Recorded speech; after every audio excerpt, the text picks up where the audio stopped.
নমস্কার, আমি ডক্টর অভিক ঘোষ। আজকে আমরা রিমাটয়েড আর্থ্রাইটিসের ব্যাপারে কথা বলবো। রিমাটয়েড আর্থ্রাইটিস মানে বাংলায় বাত। এটাকে আমরা চিনব কি করে? ফার্স্টেই বুঝতে হবে বাংলার যে বাত, সেই বাতটা কিভাবে আসছে বা দেহে যে ব্যথা সেটা কিভাবে শুরু হচ্ছে। ফার্স্টেই থাকে হচ্ছে মর্নিং স্টিফনেস, সকালবেলার দিকে জয়েন্টগুলো স্টিফ হয়ে যাওয়া। সেকেন্ড হচ্ছে একে দুইয়ের অধিক জয়েন্ট ইনভলভ হয়, একটা দুটো তিনটে এরকম ভাবে যদি দুইয়ের অধিক জয়েন্ট ইনভলভ হয় তাহলে আমরা এটাকে কনসিডার করতে পারি। 3 নম্বর, রিউমাটয়েড নোডিউল থাকতে পারে।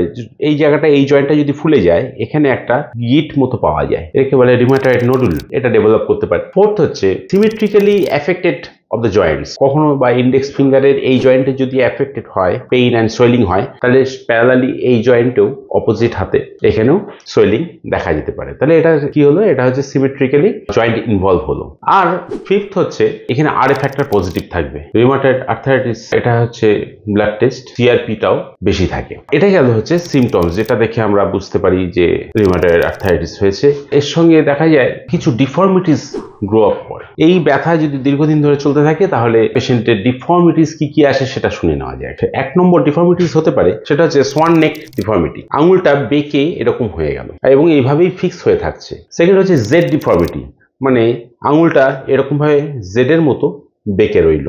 ড্রপ ফিঙ্গার ড্রপ হয়ে যায়, এটাকে আর ওঠানো যাচ্ছে না। বটম হোল্ড ডিফর্মিটি, এটা ডিফর্মিটি মানে এটা হচ্ছে এই আর্কিটেকচারটা নিয়েই ফিঙ্গার গুলো সেরকম ভাবেই রয়ে গেল। তো এই জয়েন্ট গুলো যখন স্টিফনেস ডেভেলপ করেছে, সোয়েলিং হয়েছে, তার মুভমেন্ট রেস্ট্রিকশন হয়ে গিয়ে এইরকম একটা আকৃতি ধারণ করে। Generally metacarpophalangeal and proximal interphalangeal joints of the hands, wrist joint, knee joint, এইসব জয়েন্ট গুলো ইনভলভ থাকে। আমার কাছে পেশেন্ট এসেছিলেন আজ থেকে 15 বছর আগে। 15 বছর আগে যখন উনি ফার্স্ট আসেন তখন rheumatoid arthritis RA factor positive ছিল এবং সঙ্গে সঙ্গে সমস্ত জয়েন্টস গুলোতে পেইন ছিল, সোয়েলিং ছিল, অলমোস্ট ডিফর্মিটি এসে গেছিল।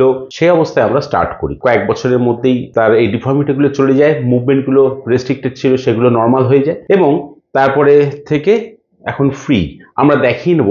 আজ দেখুন 15 বছর কেটে গেছে, এটা 2024, আমরা 2010 থেকে আমরা স্টার্ট করেছি। প্রথম কয়েকটি বছর, একটা বছরই আমার রেডি করতে টাইম লেগেছে। তারপরে থেকে পেশেন্ট কিন্তু আমার কাছে রেগুলার ওষুধ খায় না, বছরে একবার কি দুবার। আমরা লাস্ট প্রেসক্রিপশন করেছিলাম 2023 সালের জুন মাসে, আর আজকে হচ্ছে মার্চ মাস অফ 2024, মানে 9 মাস কেটে গেছে। 9 মাস পরে পেশেন্ট এসছে।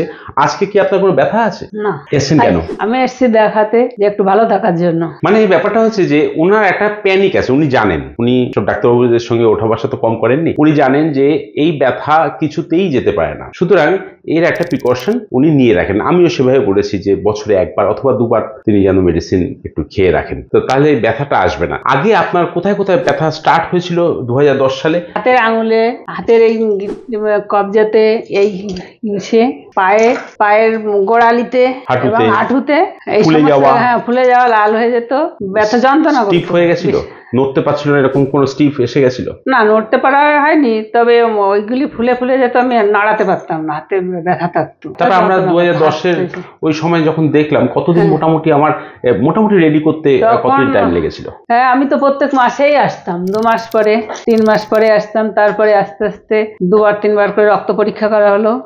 2 বছর 3 বছর রক্ত পরীক্ষা করে পরপর 2-3 মাস পরে রক্ত পরীক্ষা করা হলো। তারপরে ঠাকুর ইচ্ছা এখন আমি ভালোই আছি। হ্যাঁ, ভালো আছি, কিন্তু এই পেশেন্টের স্পেশালিটি হচ্ছে ইনি প্রতি বছরই 1-2 বার করে আসছেন, বিনা ব্যথায় ওষুধ খাচ্ছেন। ব্যথা আসে না, তবু আমি খাই যে ভালো থাকার জন্য। কিন্তু মাঝে মাঝে মনে হয় যেন একটু ব্যথা আসছে। হ্যাঁ, সেই যন্ত্রণা হয় না, ফলে না, তবে ব্যথা আসছে অল্প অল্প, তার জন্য আমি একটু ওষুধ খেয়ে যাচ্ছি। হ্যাঁ, একটু ব্যথা মনে হয়। আজকে ব্যথা আছে একটু? না, একটু নাই। আজ কি 6 মাস ধরে আমার ব্যথা নাই, তবুও আমি ওষুধ দিতে আসছি আর কি। হ্যাঁ, যাই হোক, তো এই রিউমাটয়েড আর্থ্রাইটিস আমরা যখন ওষুধ দিয়েছিলাম, দিয়ে ভালো করেছিলাম, তারপরে থেকে কন্টিনিউয়াসলি ভালো হয়ে যাওয়ার পরেও কিন্তু এখনো তার শুশ্রূষা চলছে, ওষুধ দেওয়া চলছে, একটু করে ওষুধ খাই, পরে একটু করে ডোজ আমরা চার্জ করে থাকি। এখানে আমরা ওষুধ দিয়েছিলাম ল্যাক ক্যানাইনাম। ওনার প্রচন্ড শিফটিং টাইপ অফ পেইন ছিল, এখান থেকে ওখানে, ওখান থেকে ওখানে ব্যথা শিফট করতো, আরো কিছু সিমটমস ছিল, সেসব দেখে আমরা ল্যাক ক্যানাইনাম প্রেসক্রাইব করেছিলাম।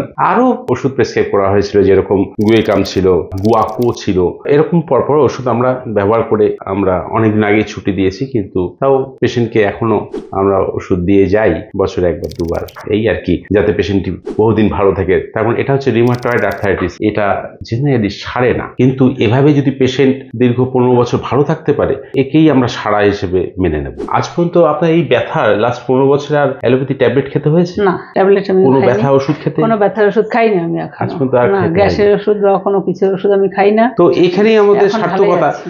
যে উইদাউট পেইন কিলার দেখো পেশেন্টটিকে আজ 15 ইয়ার্স কিভাবে মেনটেন করে আসলাম, তার জন্য তাকে একটাও পেইন কিলার তো খেতে হয়নি, সঙ্গে গ্যাসের ওষুধও খেতে হয়নি।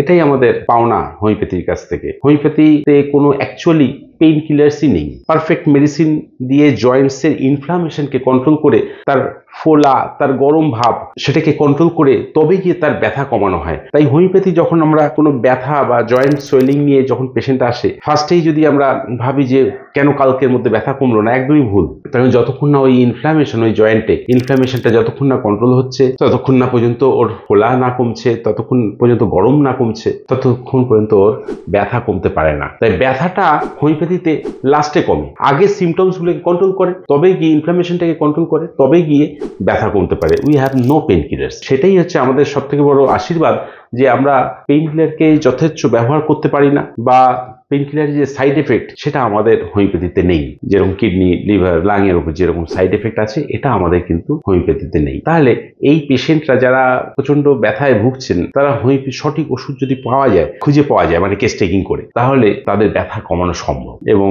সেটা হবে সব থেকে harmless way to cure the pains. এভাবে আমরা হোমিওপ্যাথি দিয়ে রিউমাটয়েড আর্থ্রাইটিস এর ট্রিটমেন্ট করে থাকি। এটাই দেখানোর ছিল। নমস্কার, ভালো থাকবেন।